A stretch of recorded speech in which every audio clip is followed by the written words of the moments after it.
Il s'appelle Mon père, ma mère, mes tremblements de terre, et il raconte un voyage intime, celui d'une famille bouleversée qui va devoir vivre du jour au lendemain avec la transition, avec le changement de genre du père de famille.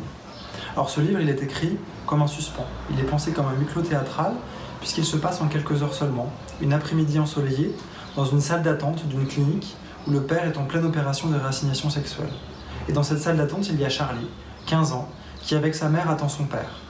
Et pour mieux l'attendre, il se rappelle de toute cette histoire de tremblement de terre, ce jour où il y a 2 ans, son père a enfin révélé sa transidentité.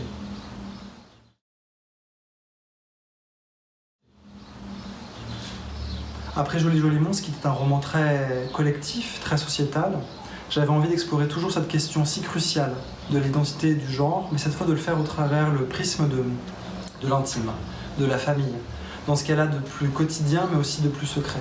Alors oui, c'est une famille hors du commun parce qu'elle fait face à un chamboulement insondable, un tremblement de terre, la construction en tant que femme du père de famille, mais elle reste une famille très anodine, très universelle.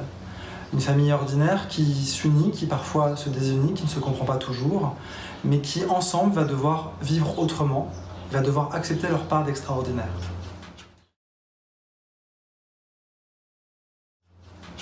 Pour moi, c'était important de mettre au centre de l'histoire le fils de famille, Charlie, qui à 15 ans lui aussi est en pleine construction identitaire, lui aussi cherche à se définir, à guetter ses propres repères, ses propres principes.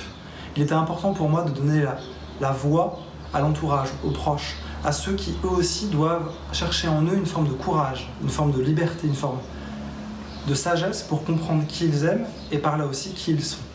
Je ne voulais pas d'un livre qui exotise, qui dramatise, qui fétichise la communauté trans.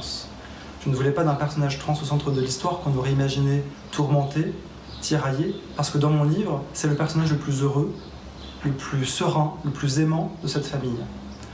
Parce que c'est avant tout un roman d'amour, un roman de famille. Mon père, ma mère, mes tremblements de terre, c'est un livre qui parle du courage d'être pleinement soi, ensemble.